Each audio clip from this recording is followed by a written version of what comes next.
A gente vai dar início agora a terceira mesa redonda. Eu convido para subir aqui a professora Andréa Carneiro, do curso de Engenharia Cartográfica da Federal de Pernambuco.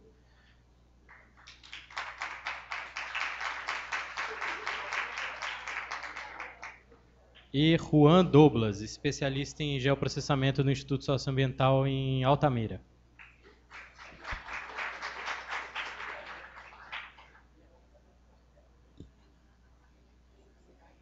Estava previsto também a vinda do Ricardo Dagnino, do Núcleo de Estudos Populacionais da Unicamp, por um problema, aquele problema do avião que quebrou no aeroporto de Viracopos, a gente não conseguiu resolver a vinda dele. Então, deixa eu subir ali. Mas o Dagnino, eu estou em contato com ele, ele ficou de mandar uma mensagem para eu estou esperando, vamos ver. Bem, bom dia a todos e a todas. Bom, eu acho que eu sou a representante da área das ciências exatas. Aqui nesse... um companheiro aqui da área das ciências exatas aqui nessa mesa. Então, eu sou engenheira cartógrafa, professora do Departamento de Engenharia Cartográfica aqui da UFPE, né, como o Alan já me apresentou. E o nosso papel aqui é apresentar, na verdade, nós trabalhamos mais diretamente na elaboração da base cartográfica que vocês geralmente utilizam para a construção dos documentos de cartografia social. Geralmente vocês partem de uma base cartográfica existente. Então, nós somos os profissionais, engenheiros cartógrafos, agrimensores, que trabalham para construir essa base, né, a cartografia básica, medindo no campo, por topografia, por geodésia, por fotogrametria, processando, planejando esses voos para gerar essa cartografia, que pode ser uma cartografia oficial ou não, e para disponibilizar essas bases que muitas vezes são inexistentes, como alguém já falou aqui, né, que muitas vezes partem do zero, porque em algumas regiões do país é muito difícil, né, conseguir a elaboração dessa cartografia. O Brasil é um país com muito pouca cultura cartográfica, infelizmente, e é muito importante a gente ver que o trabalho da cartografia social ele também contribui para a criação dessa cultura cartográfica que falta em nosso país. Então, enquanto eu consigo aqui mostrar aqui alguns slides que eu trouxe para vocês, né? Eu queria já adiantar algumas coisas. O seguinte, por que eu estou aqui, né? Porque geralmente vocês têm pouco ou nenhum conhecimento por parte dos engenheiros cartógrafos do trabalho que vocês fazem, né? Nós aqui em Pernambuco, no Departamento de Engenharia Cartográfica, quem tem algum trabalho desenvolvido, né, ainda assim descoberto mais ou menos por acaso, né, nessa área de cartografia social, sou eu, que trabalho numa área que também é muito pouco trabalhada no Brasil, que é o cadastro territorial. O cadastro territorial em outros países é uma área muito importante, porque é o que representa, é a parte da cartografia que representa a relação da pessoa com a terra. Então, para nós, é importante representar os limites.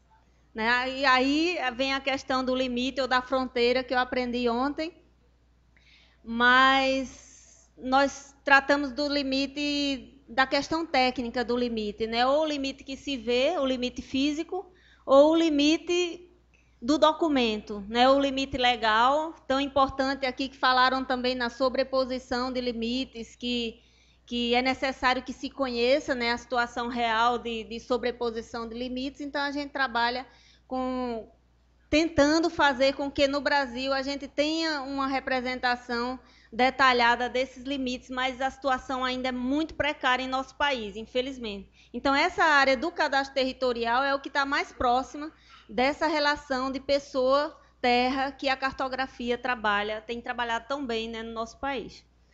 Então, eu coloquei aí como um tema, né, os desafios da cartografia convencional num contexto social. Né? Para nós é um grande desafio, realmente, porque é uma abordagem a qual nós não estamos acostumados. Né? Nós temos uma visão muito cartesiana mesmo, né? Uma visão de ciências exatas, a gente trabalha calculando, medindo, né? E representando e buscando formas matemáticas e de visualização para mostrar o território. Né? Então, uma parte dessa apresentação eu fiz num workshop que já houve anteriormente, alguns viram. Né? Eu trouxe rapidamente com alguma novidade que eu descobri agora há pouco tempo e ainda creio que para trabalhar com isso precisaria, então, de uma equipe multidisciplinar, né? Porque a gente trabalha a parte técnica, mas o que eu aprendi de cartografia social foi convivendo com Vânia, né? Num projeto que eu vou mostrar para vocês. Então, vamos lá. Tá, então, o objetivo do cartógrafo, né?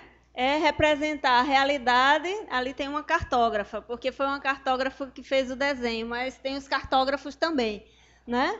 Então, nosso objetivo é representar a realidade através de uma representação gráfica, né? Gráfica e métrica, porque a gente faz o mapa de forma que se possa medir sobre o mapa, né? A gente trabalha a fotografia aérea ou a fotografia terrestre de uma forma métrica, né? Para que você meça sobre a fotografia, sobre o mapa e não diretamente no terreno toda vez.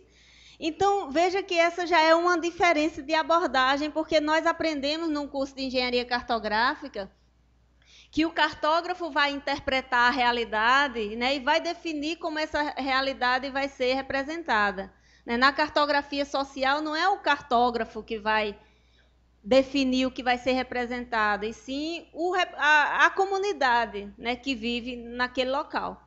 Então, já é uma abordagem diferente. Né? A gente não vai interpretar, fazer somente do cartógrafo, vai fazer a abstração da realidade, né, para gerar o mapa.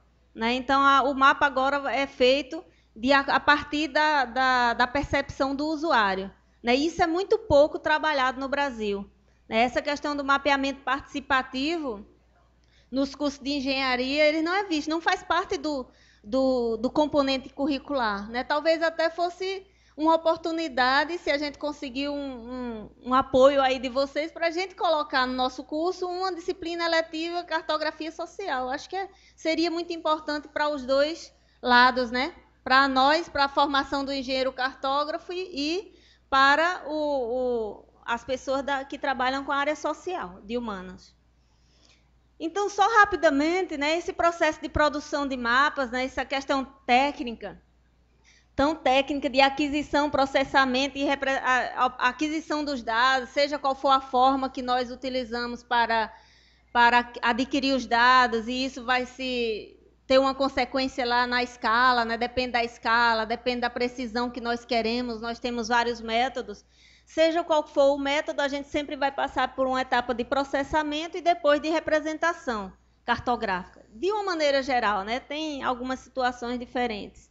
Então, os métodos que são usados, a topografia, aquela medida no campo, né? Onde vamos com estação total e fazemos medida de ângulo e distância. A fotogrametria, onde tem todo um processo para que a gente adquira as fotografias, de forma que a gente possa depois relacionar essas medidas na fotografia com a medida no terreno. Então, tem todo um processo matemático por trás disso.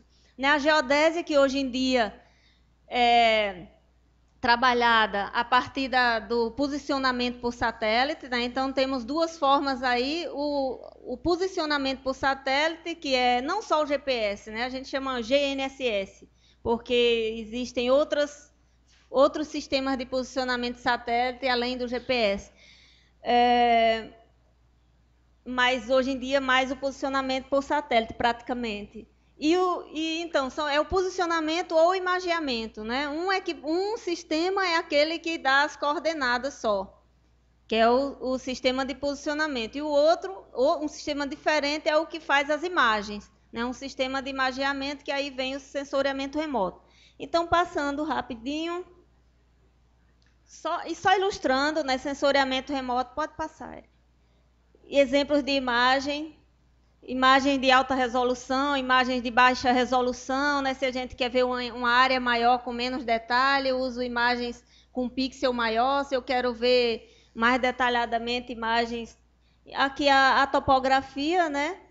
Que a gente tem hoje os equipamentos eletrônicos e que não morreu. Alguém me perguntou, por que vocês ainda ensinam topografia? Eu digo, porque tem situações onde o método é a topografia, e é o método mais preciso em alguns casos, né? Fotogrametria para áreas grandes, né, e com uma precisão que a imagem de satélite, apesar de ser muito atrativa, muito prática, ainda não temos essa precisão da fotogrametria com imagem de satélite, principalmente em áreas urbanas. Então, na parte da cartografia social, você vai trabalhar uma área, um aglomerado subnormal, né? Então, que as casas, as moradias têm dimensões muito reduzidas, né? Então, a imagem de satélite não é uma ferramenta adequada ainda para se trabalhar com áreas muito pequenas ou muito densas, né? Porque não tem ainda a precisão que a fotogrametria tem. Então, tem todo um processo também de aquisição das fotografias. Seja qual for o método, depois nós vamos passar por uma etapa de processamento, né? Não é automático que você coloca o GPS lá e já tem um mapa, né? Quando a gente compra um celular com GPS ou um carro com GPS, não é mágica que você está sabendo as ruas, não. Tem um mapa por trás do GPS. O GPS está lhe dando a posição do veículo, mas tem que ter, sem o mapa por trás, você só vai ter coordenadas, né? Então, vamos lá. Outra coisa que a gente tem, né, de mais moderno, né? Não é só a cartografia agora. Agora nós temos uma ferramenta fantástica para tudo, para gestão, para análise de qualquer tipo, em qualquer área do conhecimento, que são os sistemas de informações geográficas. Então, agora é a capacidade que a gente tem de associar a cartografia digital a um banco de dados, qualquer banco de dados que eu quiser, né? Então, se eu tenho bancos de dados e localização, informações cartográficas, então isso é uma ferramenta fantástica para qualquer coisa, qualquer tipo de informação que eu tenha. Então, representações cartográficas, desde as nossas primeiros primórdios até os mapas digitais, né, de hoje em dia. Bom, aqui mapas temáticos, áreas de risco, modelo digital terreno, visualização em 3D. Mas não é só isso, muitas vezes a gente precisa do mapa analógico. Eu vou trabalhar com a cartografia digital, eu não vou ter um computador sempre em todos os lugares ligado na internet, né? A gente precisa ensinar ainda a trabalhar com mapa analógico, medir área no mapa analógico, ou se eu vou trabalhar até em coisas esportivas, né, trilhas, não sei o quê, nem o GPS não vai funcionar lá dentro da mata, né? Na Amazônia você tem dificuldades para trabalhar com GPS, então é uma conjugação de informações que a gente precisa saber para escolher, né, qual a melhor. Então, aqui um exemplo de sistema de informações geográficas, né, banco de dados associados à cartografia, imagem de satélite georreferenciada também, é outra possibilidade, dependendo da aplicação, modelos em 3D. Bom, aqui também, né, isso aqui é uma coisa também, uma base interessante para se utilizar, talvez, numa aplicação de cartografia social, né? A gente tem ali moradias passíveis de inundação, então é possível fazer simulações, né, de chuva, vazão, e até onde vai a inundação, as famílias atingidas, né? Tudo isso é possível, é um exemplo. Bom, aí falei aí a parte técnica, né? Mas eu disse que o desafio aqui é o contexto social, né? Então, a gente tem a questão do mapeamento participativo, né? Aquele paradigma diferenciado, né? O cartógrafo era quem interpretava, e agora a gente tem uma outra possibilidade, né? Que é o usuário que vai determinar o que vai ser representado. Então, o que é que temos? Na literatura, nas pesquisas, né, que têm sido desenvolvidas no mundo e que vocês estão apresentando aqui, nós temos mapeamento participativo, sistema de informações geográficas com participação pública. Tem algumas algumas terminologias que são usadas, né? Mapeamento de comunidades são opções, né? Então, aí já trabalhando em comum, compartilhando, né, informação, construindo o mapa junto com a comunidade, com o usuário.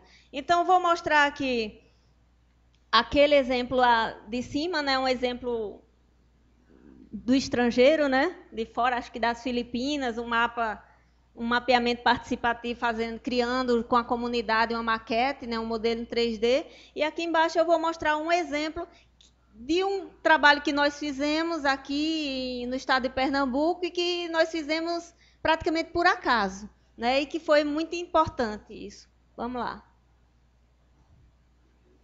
Então, nós trabalhamos com esse mapeamento participativo no território quilombola de Castanhum, foi a dissertação de mestrado de Érica Andrade, que está aqui passando os slides para mim. Né? Depois, se vocês tiverem interesse em conhecer o trabalho dela, né? Tem a dissertação, tem alguns artigos publicados, então vamos ver. Na verdade, de onde surgiu esse trabalho? Não fomos nós que fomos buscar. Né? Foi um trabalho por acaso, porque nós estávamos apoiando o INCRA no processo de demarcação, território quilombola.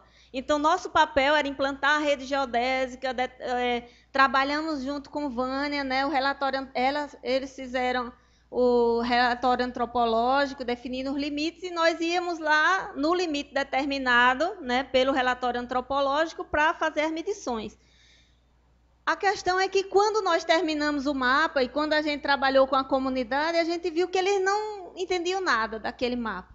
E aí a gente achou, como a gente está fazendo um mapa para a comunidade e a comunidade não vai se apropriar dessa informação, porque eles não entendiam a cartografia convencional. Então foi aí meio que por acaso que nós começamos a estudar o processo de mapeamento participativo.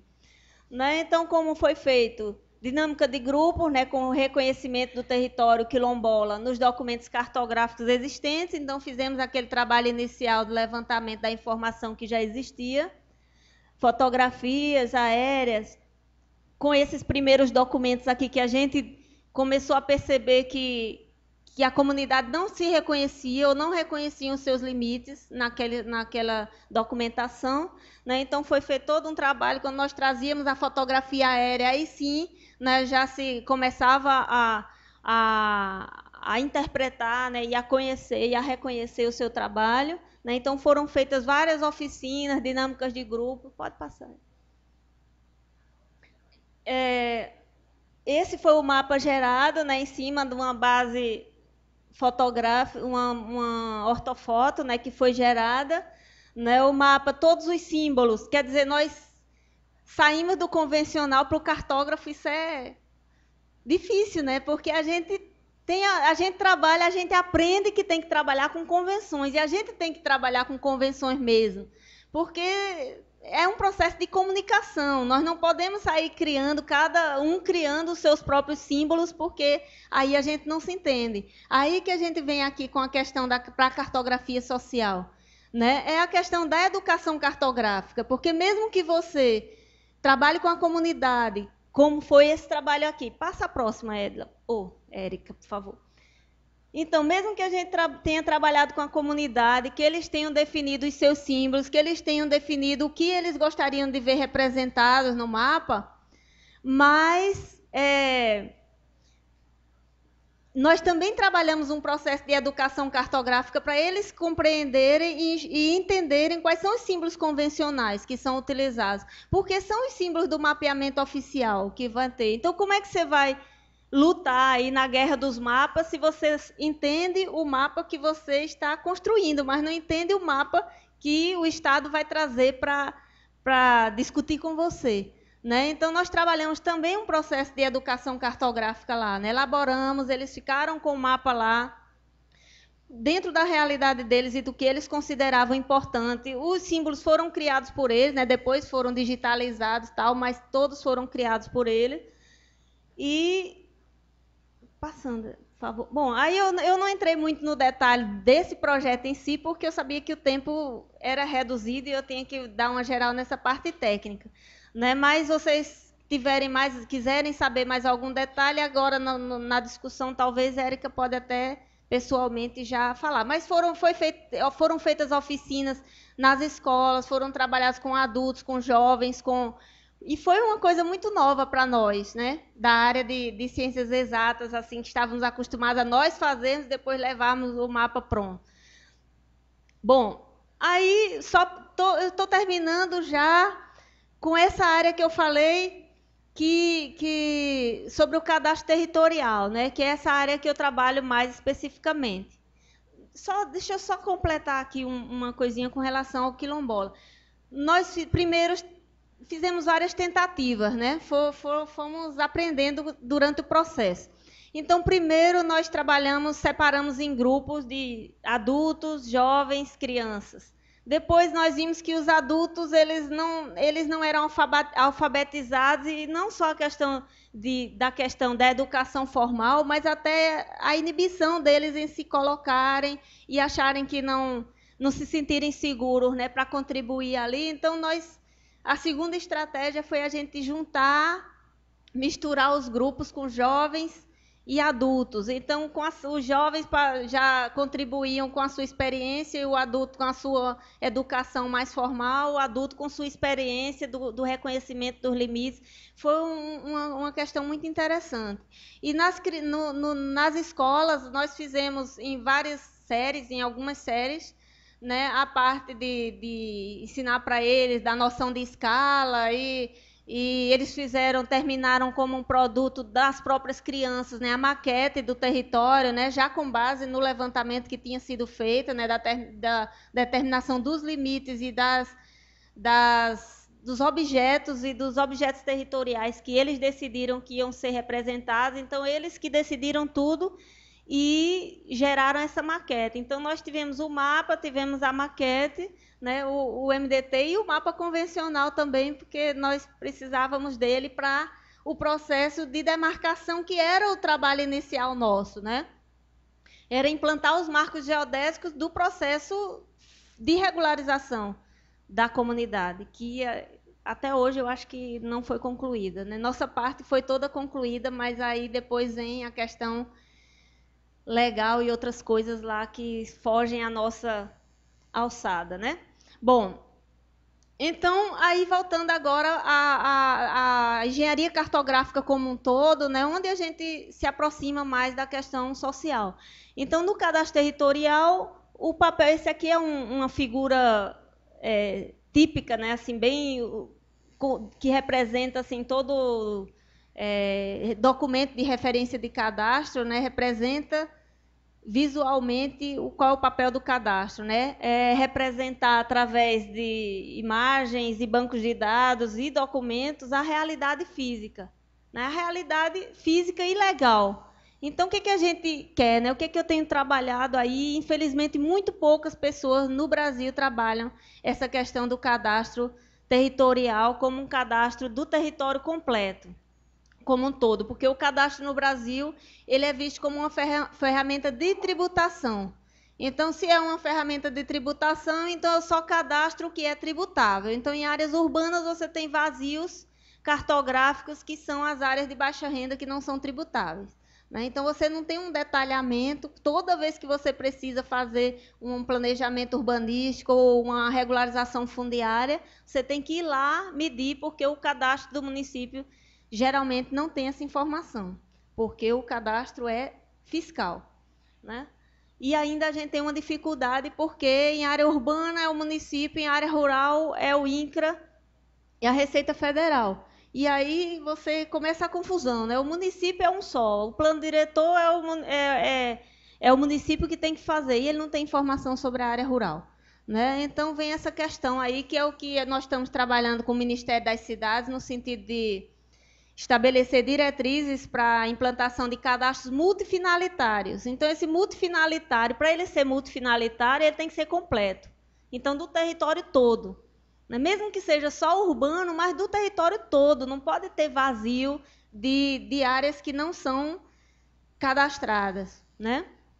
Então, essa é a área que a gente vê a aproximação com a questão do social, porque aqui nós tentamos representar, né? As pessoas querem, você chega com um mapa cadê a sua casa no mapa? Né? Você mora numa comunidade, lá de Santo Amaro, talvez. Não sei se nessa área você tinha... o grupo que trabalhou em Santo Amaro tinha a cartografia de cada casa que tinha lá. Né? Na maioria das vezes não tem. Né? Ou você pode até ter na imagem de satélite, na fotografia aérea, mas você não tem o cadastro. O cadastro não é só a representação cartográfica, é a representação e a relação com a pessoa. Então, tem a casa e você clica na casa e você tem as pessoas, qual é a relação jurídica que tem, é posse, é propriedade, é usufrutuário, seja lá o que for, porque você precisa determinar essa relação para qualquer ação que você vá ter junto àquela comunidade, tanto em área urbana quanto em área rural. Né? Então, agora o que a gente tem assim de novo nessa área de cadastro? O que a gente está trabalhando assim em pesquisa, né? nessa linha? Esse sistema chamado Land Administration Domain Model tem uma norma ISO que ainda nem foi publicada, né? Foi publicada agora uma última minuta agora em agosto, mas que ela define um modelo para a organização desses dados cadastrais. Né? Então, a qualidade de um cadastro no mundo é determinada pela sua completude. Então, é a qualidade do que é completo. Ele deve representar tudo, fisicamente, o limite físico e o limite legal. Né?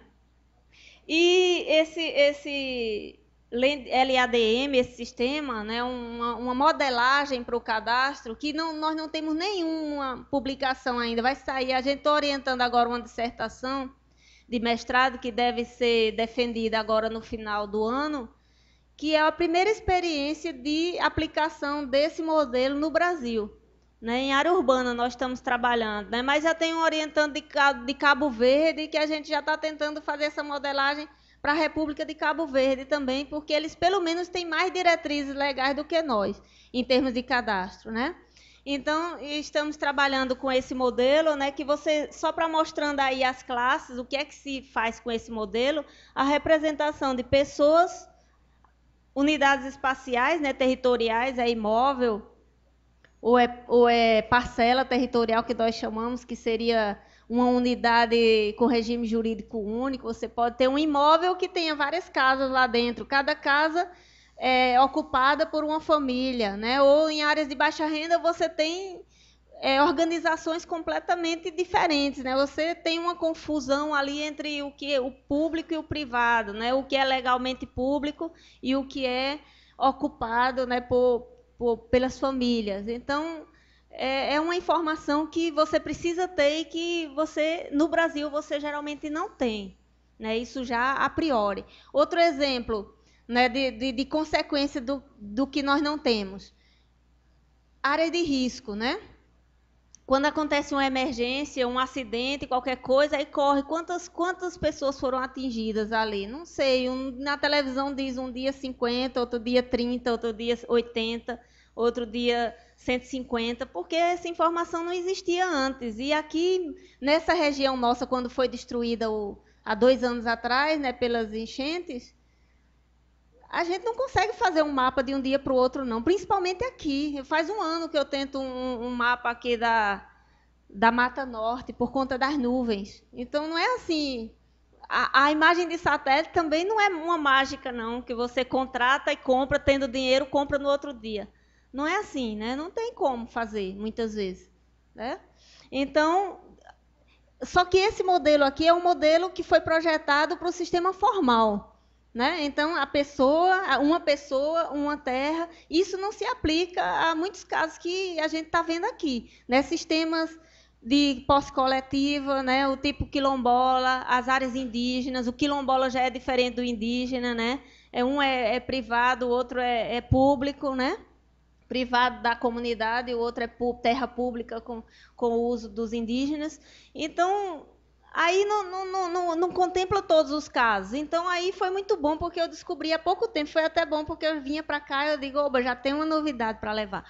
Então, tem o próximo, né? Que é esse Social Tenure Domain Model. É até difícil a gente traduzir essa palavra ali, tenure, porque É posse, mas não é bem posse, porque confunde uma hora. A gente fala mais, sei lá, pertencimento, não é posse do ponto de vista jurídico que a gente tem no Brasil, né? Ou detenção, ou alguma coisa assim. Mas para você achar uma palavra que traduza isso diretamente, a gente tem dificuldade ainda, né? Então, aí sim, nesse modelo aí, que a gente tem um sistema, um software que está sendo desenvolvido por um trabalho da Holanda, então aqui você tem pessoa, né, as partes relacionadas, pessoa, unidade espacial, que é a Terra, e que relação existe entre elas, né, a pessoa e a Terra. Então, aqui sim, um sistema mais aberto, onde contempla outras formas de representação e outras formas de relação da pessoa com a Terra. Então, tem alguns exemplos aqui. Essa é uma publicação de 2010, né? Então, é muito novo, numa primeira tentativa, um primeiro teste de implementação. Eu acho que isso seria interessante, a gente pegar esse programa aí e tentar fazer um teste de implementação para um caso aqui no Brasil, né? Em área urbana ou em área rural. Então, aí o princípio do mapeamento participativo ou da cartografia social. Né, tá sendo o sistema, ele foi preparado para receber outras formas de identificação que não seja a assinatura ou o RG ou o CPF da pessoa, pode ser a impressão digital, a foto, né? Então, aqui a informação, a base que foi levada, né, com a representação em caneta no campo mesmo, né, para que depois essa informação é digitalizada e colocada no sistema.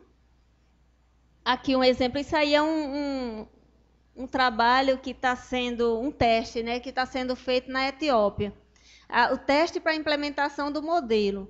Né? Então, aqui aí outros tipos de representação, como a gente viu aqui, né, o pescador que não tem um território delimitado para ele, né? Então você pode determinar fluxos, né, linhas de fluxo. Esse aqui é até interessante porque ele não apareceu a figura toda, mas ele tinha umas setinhas, né? Então eu moro aqui, mas eu me desloco, né? O meu trabalho abrange essa outra área, né? Então não há representação fixa, uma pessoa, uma terra, né?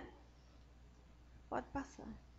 Bom, então, dentro desse processo, né, desses elementos, digamos, instrumentos técnicos que a gente traz, né, que podem ser trabalhados e devem ser trabalhados, né, pela cartografia digital, então a gente deixa ou pela cartografia social, desculpa, a gente deixa algumas questões, né, para reflexão, né?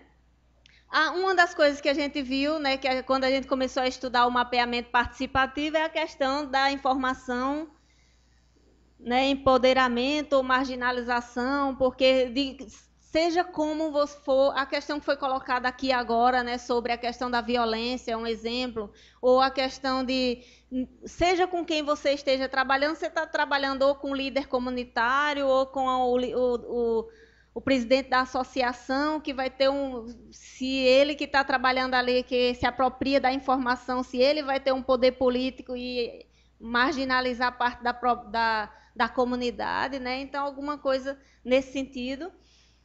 Outra questão que nós colocamos é o papel da educação cartográfica, né, na inclusão das comunidades. A educação cartográfica é um problema geral no Brasil, né? Nós todos não temos educação cartográfica, mas se a gente quer que as comunidades se apropriem dessa informação, ele precisa ter também esse conhecimento. Então, isso foi também feito um trabalho de educação, né? Não só aqui no Quilombola Castanhinho, mas também dentro desse projeto que nós tínhamos lá nos indígenas, né, do Xingu.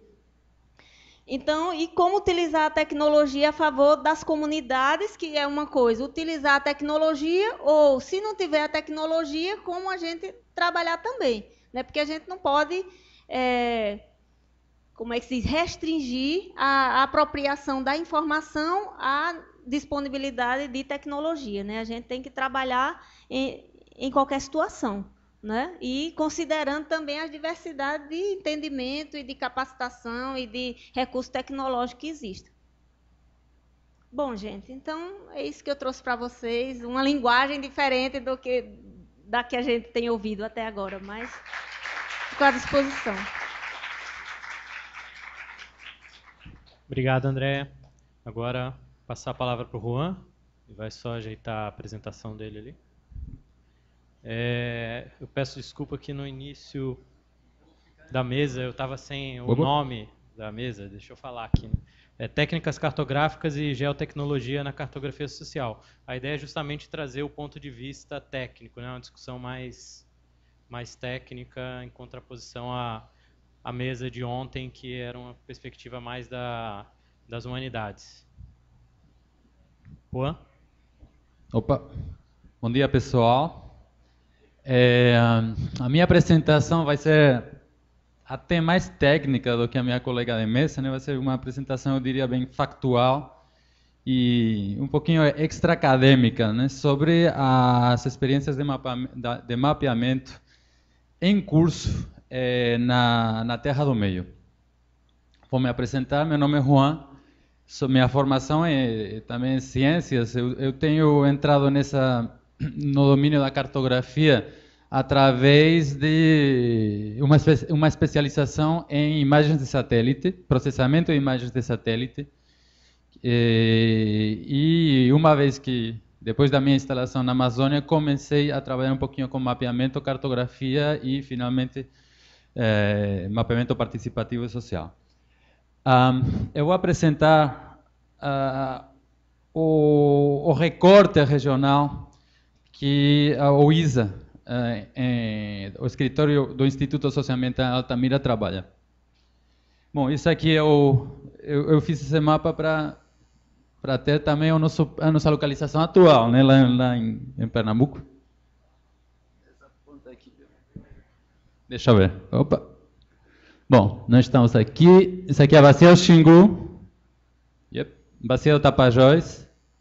A Terra do Meio se situa dentro da Bacia do Xingu, bem perto da Bacia do Tapajós, no interflúvio, entre o Xingu e o Rio Iriri. Pode passar mais uma? É uma área de... Vocês podem comparar com o tamanho... Volta uma. Com o tamanho do... Não, volta. Opa. Com o tamanho dos estados, né? Dos estados aqui no Nordeste, por exemplo. São 8,5 milhões de hectares. É um pouquinho maior que Sergipe e Alagoas, eu diria, do tamanho do Rio Grande do Norte, mais ou menos. E uma área bem particular, uma área que no ano 2003 não tinha destinação. São glebas federais, estaduais, que não tinham destinação e que estavam rodeadas de terras indígenas que sim, tinham sido efetivamente protegidas e que estavam sofrendo uma grande pressão. Acho que eu vou subir.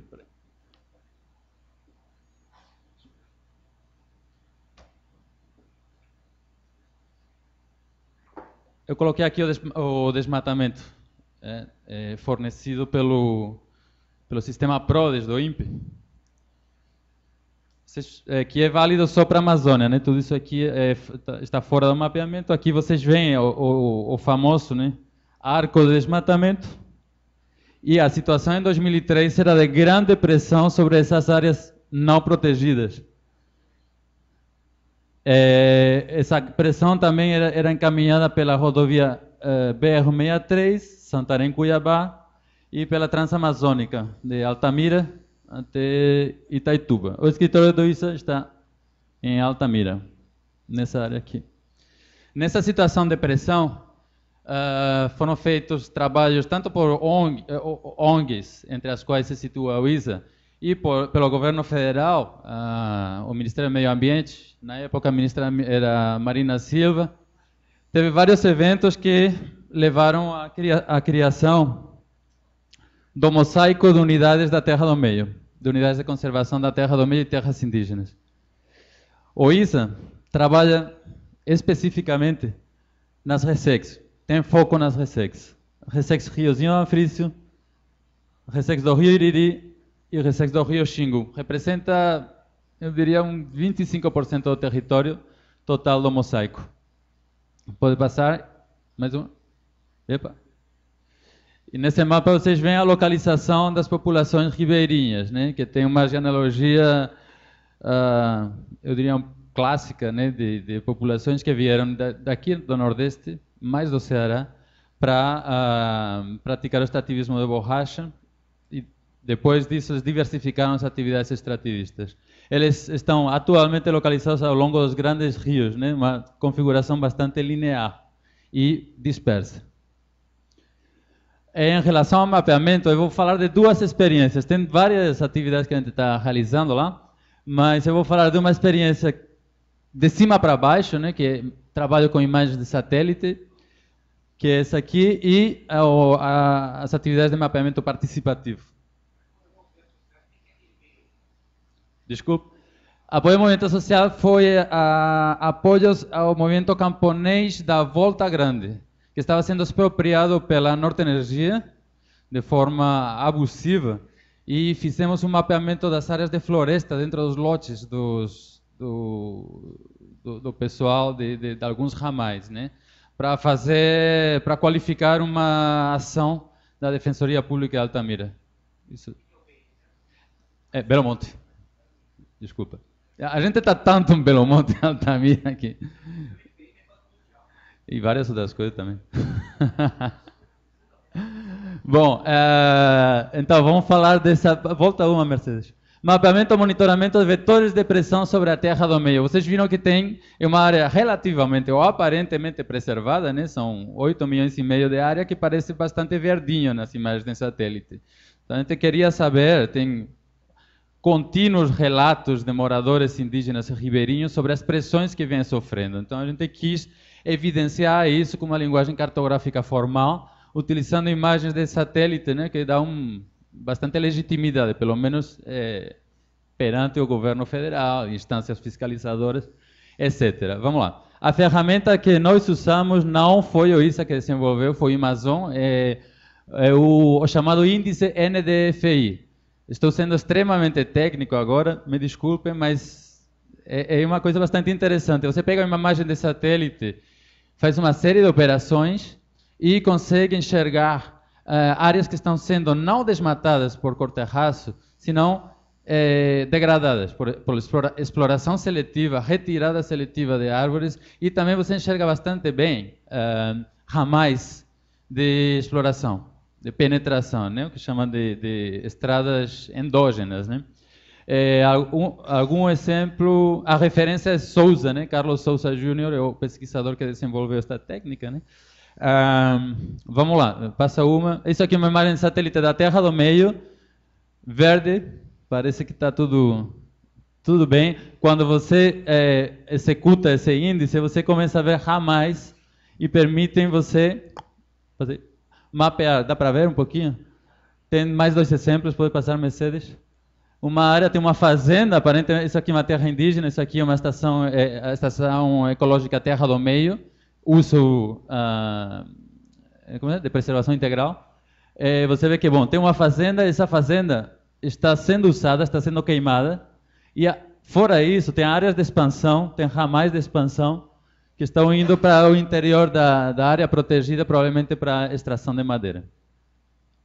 Pode passar? Então, a partir de uma imagem, digamos, idílica, né, ou intocada da Terra do Meio, nós construímos, e ainda estamos construindo, porque é um projeto de monitoramento, né, constante, nós construímos uma imagem que mostra os vetores de penetração, basicamente de madeireiros, né? Nessa área aqui e nessa área aqui de fazendeiros, dentro da Terra do Meio. Assim, pode ir passando. Esse trabalho inclui também a qualificação dos vetores. Pode ir passando. São todos os vetores que vêm da BR-63, da Transamazônica, penetrando em RESEX, terras indígenas e unidades de proteção integral. Bom. Esse aí é um pouquinho... pode voltar. E a gente denuncia também pontos onde esses ramais de penetração ilegais já atingiram a rede fluvial usada pelos ribeirinhos e indígenas, né? Se chamou de pontos de conexão intermodal. Essa individualização, essa nomeação é justamente para atrair atenção sobre pontos que a gente considera de interesse e que precisam de uma fiscalização específica. Assim que, por exemplo, essa aqui é a área, uma das áreas mais pressionadas, o Riozinho Anfrício, com a BR a Transamazônica. Na época anterior à criação das unidades de conservação, o problema era a grilagem. O problema era um loteamento em vários andares, né, até dessas áreas, né, uma disputa entre grupos empresariais que grilavam nos cartórios da Altamira, Itaituba, essas áreas. Por exemplo, essa imagem do pesquisador Maurício Torres, que mostra... pode voltar? Volta. Não, peraí. Isso.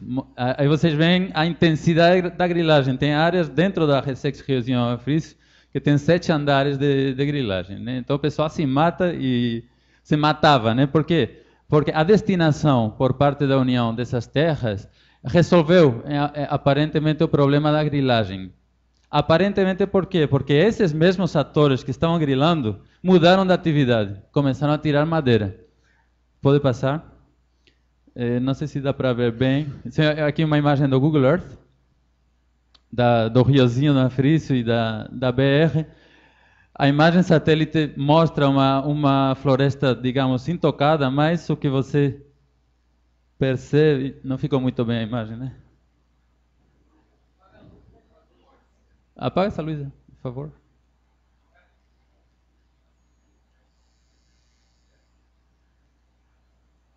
Melhorou?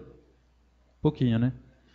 Isso aqui são os ramais madeireiros que na última iteração que a gente fez de monitoramento viu que já estão atingindo as comunidades. A gente já sabia, porque tem um trabalho de campo muito forte aqui, mas a gente está vendo que a força dessa penetração e a velocidade da penetração que é muito forte. Não sei se são mais de 120 quilômetros de ramais que foram feitos recentemente pelas indústrias madeireiras. Bom, esse aí é o nosso trabalho, digamos, de cima para baixo, que não deixa de ter um trabalho de campo.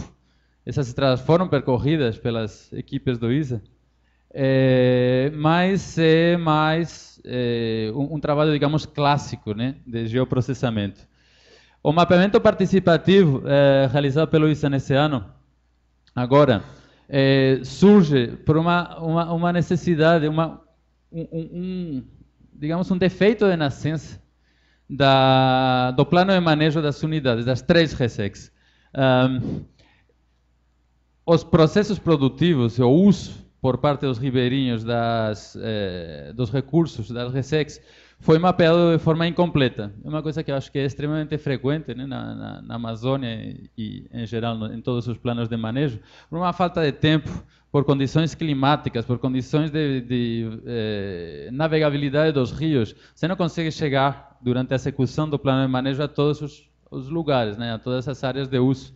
Então, o mapa, fora que os moradores são muitas vezes usados como simples mateiros, né, e tem uma participação muito reduzida nessa elaboração. Então, finalmente, o que você tem são mapas incompletos, que a gente tenta completar. Por exemplo, de novo, Riozinho Anfrício, esses mapas foram feitos para o plano de manejo, e depois tem um trabalho nesses anos do ISA, que acompanha as campanhas de extração de seringa, de coleta de castanha, mas são ações pontuais, que às vezes chegam longe, mas que não abrangem todas as áreas de uso dos moradores, e que excluem muitas vezes áreas que estão em disputa, ou áreas que estão sujeitas a... Passa uma, por favor. Sujeitas à expropriação ou à exploração, como essa aqui e essa aqui. Essa área, em aparência, está vazia. Não é vazia, não é um espaço vazio. É um espaço que está em uso, mas que não foi mapeado. Então, a nossa ideia... a coordenação do ISA em Altamira já estava com essa ideia de resolver esse problema, e surgiu agora nesse ano a oportunidade de envolver as populações na resolução desse problema no mapeamento, né, dessas áreas. É o curso de gestão territorial. O que é o curso de gestão territorial nas RESECs da Terra do Meio? É uma iniciativa do ISA e da Fundação Viver, Produzir, Preservar. São duas instituições presentes há mais de 6, 7 anos na região, e que em parceria com o ICMBio propõe a formação de ribeirinhos em um projeto de longo prazo, né? Vocês veem que são 6 módulos desenvolvidos ao longo de 3 anos que pretendem dar uma formação abrangente digamos, de passar uma noção histórica, uma noção geográfica e recolher também conhecimentos e mobilizar a população ribeirinha um pouquinho para fortalecer a articulação política, né? Que a diferença do Acre, né? O professor Mauro sabe bem, nas RECECs da Terra do Meio, a articulação política é menor, né? É escassa. A dispersão geográfica é grande e realmente é um problema que é constante. Nas reuniões de conselho, por exemplo, você sente uma desunião dos ribeirinhos. Aí o ICMBio muitas vezes impõe uma série de decisões que você vê que são problemáticas. Pode voltar, por favor? Depois eu posso contar um pouquinho mais de detalhes desse curso no intervalo, mas o que é interessante é que uma das atividades que foram previstas, uma das atividades, digamos, transversais desse curso, além do letramento, é o mapeamento participativo e o uso do GPS. Contamos com uma coisa que eu gostaria de dizer, é que contamos para o planejamento desse curso, contamos com a ajuda de Augusto Postigo, da Unicamp, que deu grandes aportações, importantíssimas aportações, sobretudo na parte justamente de leitura de mapas. Passa uma, por favor. Os objetivos das oficinas de mapeamento que estão sendo executadas agora é sensibilizar os alunos sobre a importância do mapeamento para garantir a integridade territorial da RECECs, contar um pouquinho a questão da guerra de mapas que envolveu a criação das RECECs, passar técnicas básicas de levantamento de pontos com GPS e propor propor e planejar atividades de mapeamento autônomo. Isso aqui, isso aqui é onde aconteceu a localidade onde aconteceu o último módulo do curso, no Morro do Afrício. A oficina, vou contar um pouquinho como se desenvolveu essa oficina, né? A ideia era realizar uma imersão cartográfica, quer dizer, que os alunos pudessem desenvolver eles já tinham sido preparados para a leitura de mapas, já tinham recebido umas noções de leitura de mapas, mas o que a gente quis é que eles entrassem no mapa. Então, o que foi feito? Pode passar? Foi desenhado no chão mesmo da aula, um mapa das RECECs, um mapa da Terra do Meio junto com os moradores. Pode passar? E foram feitas diversas dinâmicas, né, para que o pessoal pudesse ter uma consciência espacial, né? Essa dinâmica, por exemplo, que retrata essa fotografia, é uma viagem de Altamira, né, até a casa de cada um dos moradores, né? Foi uma dinâmica que foi especialmente efetiva, né? Nesse dia também, a gente passou um pouquinho da história da criação das RECECs, contou um pouquinho como os mapas dos estudos prévios para a criação das unidades de conservação foram realizados com a ajuda de GPS, e contamos também como esses mapas foram objeto de uma guerra, mais um episódio de uma guerra de mapas, e foram, de certa forma, subvertidos pelo governo federal.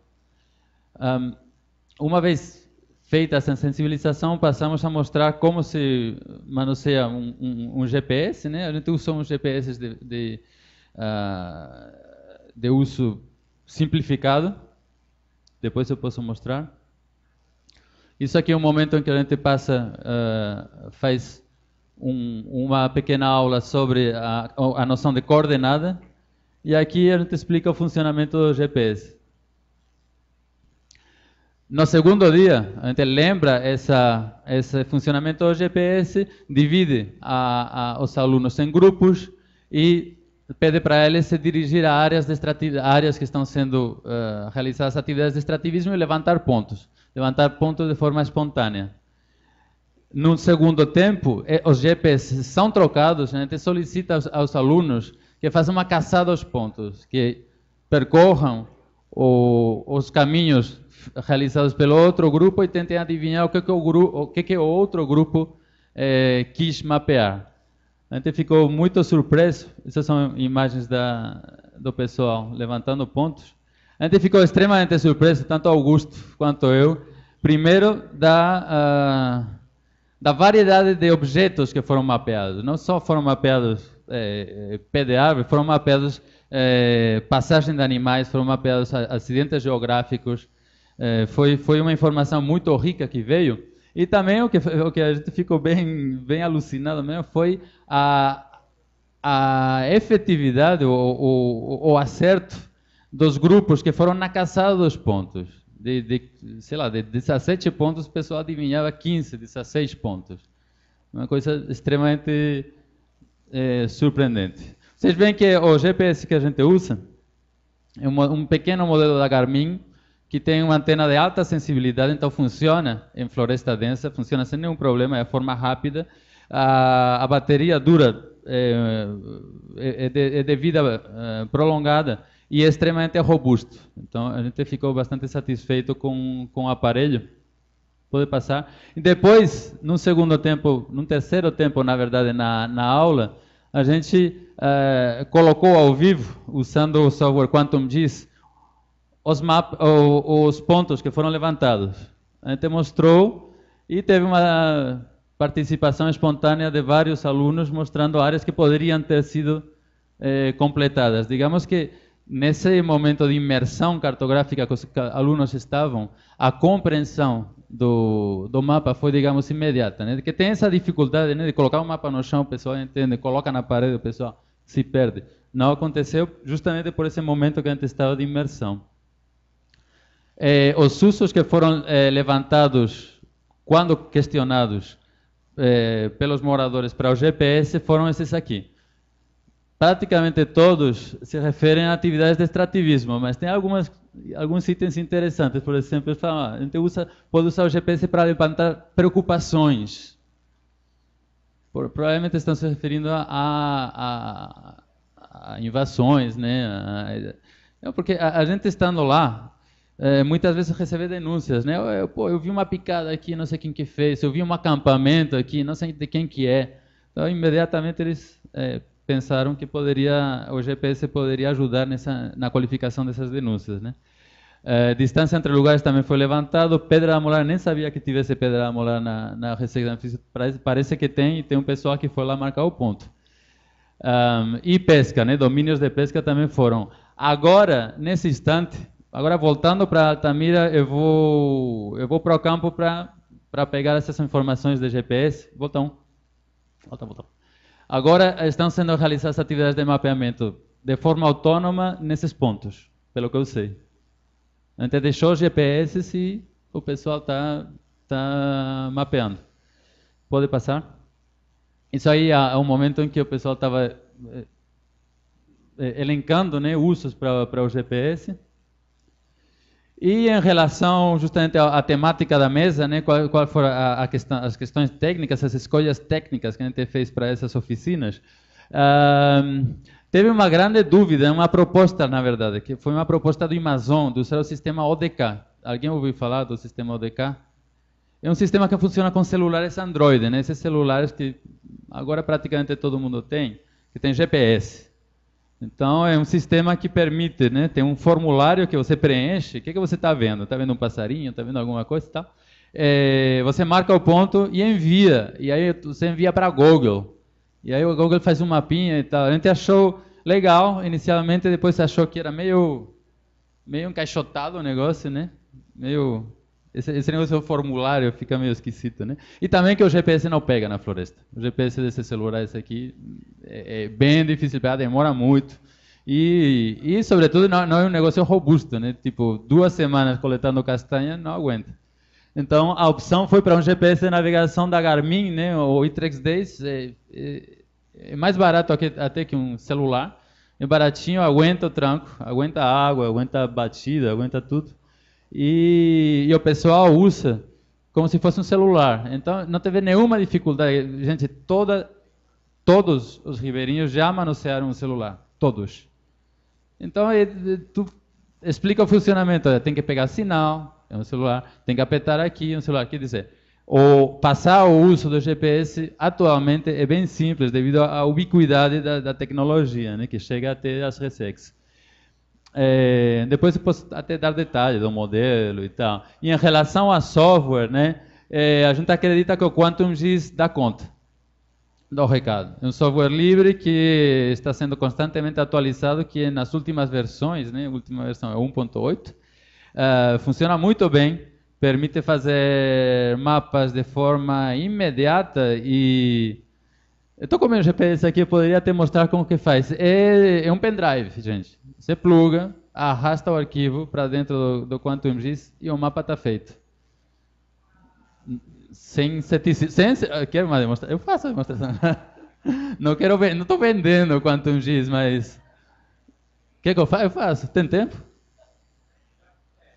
Já estourou, né? Mas tempo mais... Como esse aqui é o último slide, eu vou fazer. Tem uns céticos aí, né? Deixa eu fazer. Então, vamos lá. GPS. Eu liguei o GPS de manhã para vir aqui. Não tem tempo táxi. Mas tem um pontinho lá. Um pontinho do engarrafamento. Vamos lá. O mapa de conflito de trânsito. Oi? Não, mas é exatamente igual. Esse aqui tira foto. É diferente. Os outros são menor. O iTrex 10, você viu o desenho? Bom, vamos lá. Vamos arriscar aqui. Deixa eu pegar o QuantumGIS. Tiqui, Quantum. O problema é que a gente está sem internet, que a internet é uma coisa legal, mas... Tá, QuantumGIS 1.8. Aí eu liguei o GPS. Pronto. Vamos lá. Tá abrindo. Tuqui. Deixa eu ver. Aí eu tenho aqui. Esse aqui, nossa mãe. Bom. Pronto. Então, meu GPS abriu como um pendrive. Aí dentro da pasta Garmin tenho meus arquivos GPX, né, que é o formato, né, que eu uso. Aqui é o track. Então eu coloco o track para dentro. Então, eu coloco o waypoint, que os waypoints de hoje, né, tem a data de hoje. E o track. Entrou? Opa. Tem que falar que eu quero é o waypoint mesmo. Ok. Tem versão em português, tá, gente? Tá em inglês, mas tem versão em português. E o track. Vamos lá. Track. Pronto, fez o mapa. Aí se eu tivesse na internet, eu ia aqui e colocava um fundo. Eu posso escolher um fundo de satélite, um fundo de ruas, né, para um entorno urbano, qualquer coisa. E pronto. Depois tem um composer aqui, né, que eu posso colocar meu mapinha aqui. Coloco meu mapa. Aí coloco tudo que o pessoal da cartografia gosta e tal. Coloco uma legenda, coloco uma escala gráfica, entendeu? Com essas coisas. Não sei por que não funciona, mas normalmente funciona. Bom, em relação à importação, mas o que interessa aqui é que em relação à importação de dados, né, e ao manuseio do GIS, hoje em dia não é aquela coisa sobrenatural, né, que pertence ao domínio dos gurus que ficam naquele quartinho, ninguém entra, tem que bater para entrar. Então, todo mundo pode fazer. E nosso objetivo, vocês veem que esse projeto de formação é a longo prazo, né? E é interessante porque na planilha dos itens que vão ser vistos nos 6 módulos de formação, tem muita coisa no primeiro módulo, muita coisa no segundo, menos no terceiro, e no quarto, quinto e sexto tem pouca coisa, porque vai se configurando, né? Sobretudo com a demanda dos próprios alunos, né? Então, a gente tem uma ideia que pode ser um tanto ambiciosa, quem sabe, mas de poder passar isso aqui para o pessoal, entendeu? Para já eliminar qualquer intermediação. Bom, eu acho que isso aí não fica muito bonito não, mas pode ficar bem bonito. Não sei se eu ia falar mais alguma coisa. Bom, sim, as conclusões, né?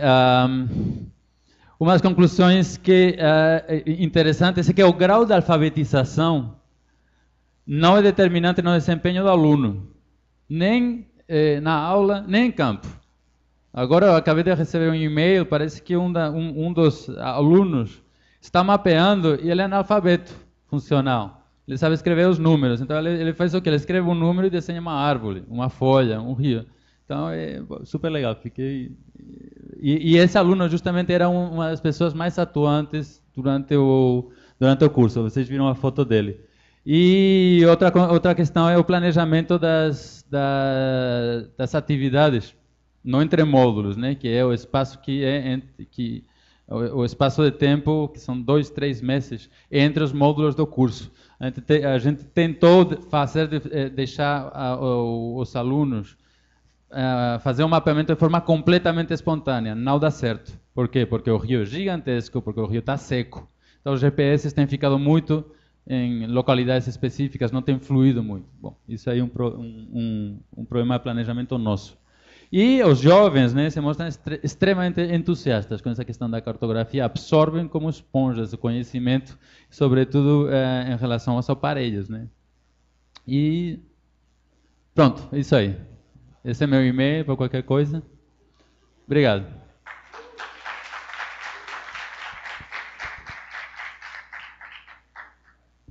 Obrigado, Juan. Agora a gente vai abrir para o debate. Quem tiver pergunta.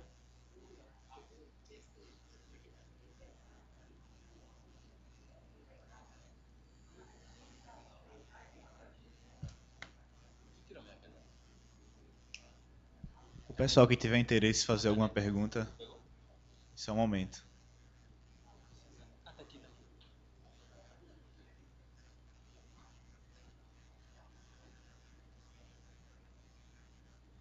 Bom dia a todos, bom dia a todas. Meu nome é Jorge, sou estudante de Geografia da Universidade Federal de Sergipe. Faço parte do Laberu, que é Laboratório de Estudos Rurais e Urbanos, do lado da universidade, faço parte do DGE, Departamento de Geografia. Faço parte da Assembleia Nacional de Estudantes Livres, ANEL. Faço parte do movimento Hardcore de lá, de Sergipe, Aracaju, né? Faço documentários também sobre a cena hardcore, a cena punk e outras coisas lá do estado. Eu gostaria de parabenizar a organização do evento. A cidade de Recife é muito bonita, apesar de JCPM estar aí, né? O JCPM aí que governou a cidade, né? Como toda cidade, grande cidade tem sua elite, né? Sua pequena burguesia. Eu gostaria primeiro parabenizar todos os trabalhos que foram também aqui apresentados, a importância desse evento e também fazer uma denúncia, né, da questão da natureza lá na cidade de Aracaju, a questão do manguezal, que aqui também está acabando, né, no Recife, a especulação imobiliária.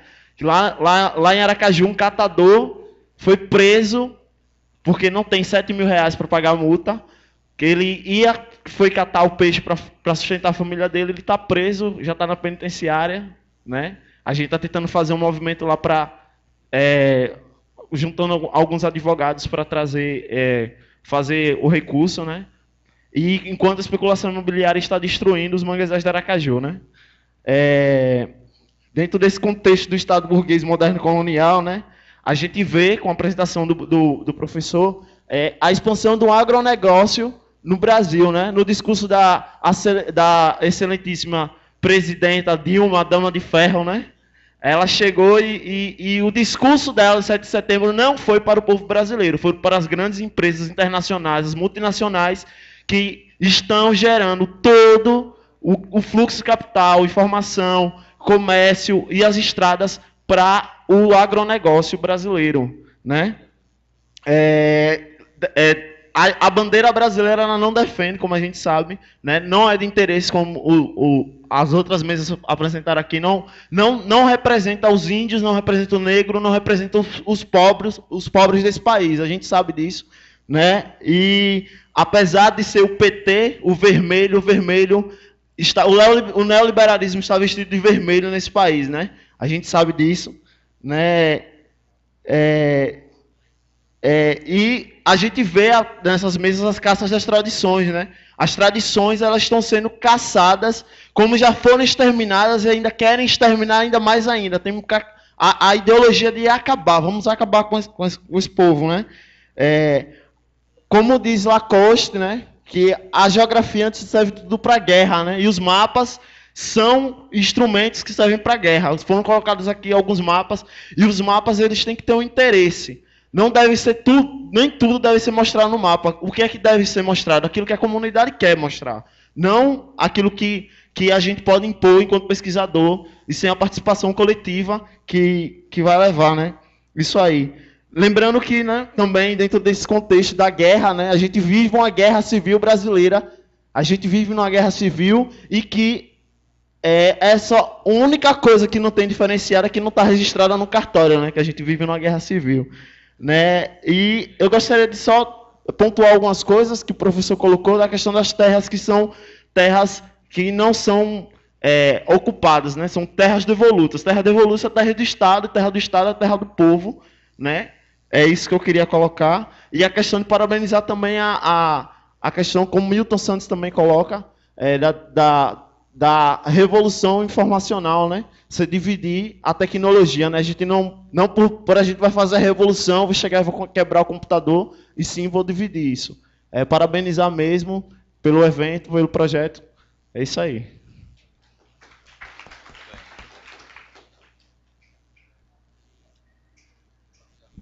Opa.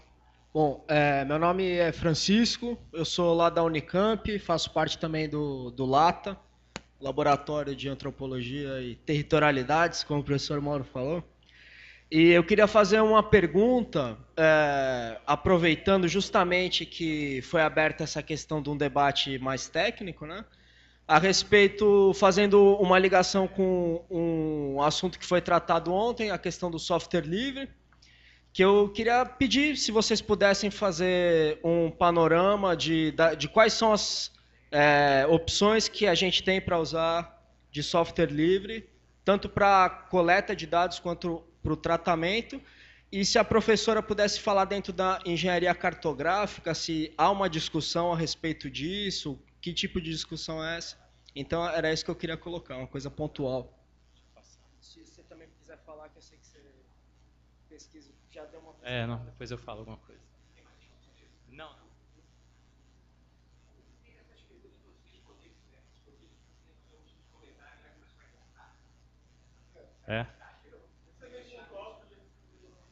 Tá.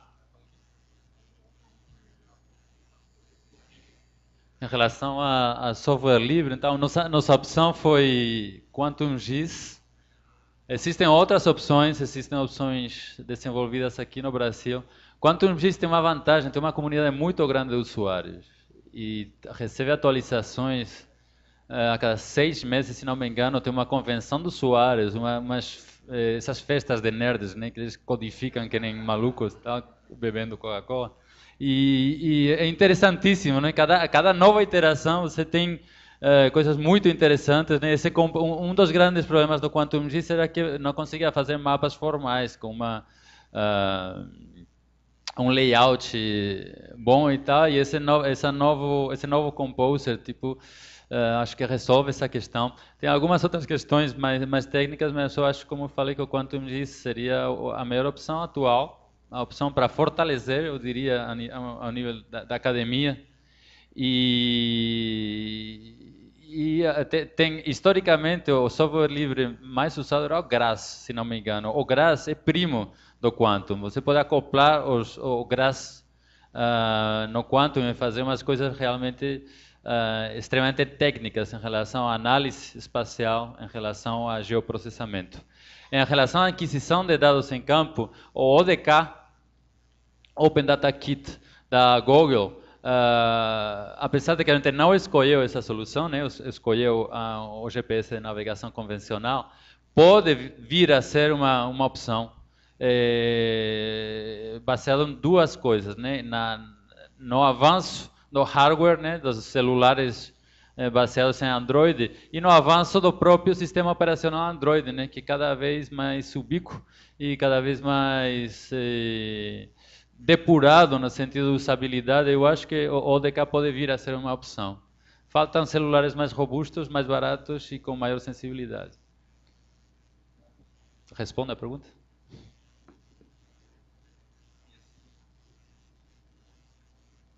Bom, além desses softwares que o colega Juan já colocou aqui, na UFPE nós temos trabalhado muito com os softwares nacionais também, né? O TerraView, né, desenvolvido pelo INPE, porque eu trabalho muito também com a área urbana. E o Spring também, o Spring e o TerraView, o TerraLib, né? A biblioteca conjunto o pacote, né, desenvolvido pelo INPE. Porque o Ministério das Cidades, ele tem um programa de extensão, né, que vem sendo desenvolvido há alguns anos já, de capacitação de técnicos municipais. E como eles fazem a capacitação em cima do TerraView, então eu trabalho também com apoio em projetos de extensão a municípios de pequeno porte. Então, eu tenho dado preferência ao TerraView, né, partindo do princípio que eles já teriam alguma noção desse software por terem sido capacitados pelo Ministério das Cidades. Isso nem sempre é verdade, porque nós convocamos os municípios para as capacitações e, num primeiro módulo, eles mandam 2 técnicos e no segundo eles mandam outros 2 técnicos. Então, não tem dado muito resultado. Mas aí tem o i3Gel, né, que é um visualizador também de informações que é do Ministério do Meio Ambiente, mas que tem sido alimentado também pelo INCRA, pela FUNAI. Eu não sei se algum de vocês já trabalhou com esse i3Gel, né, com disponibilização, já tem bastante coisa já disponível. Trabalhamos também com o GVSIG, que é similar ao Quantum GIS,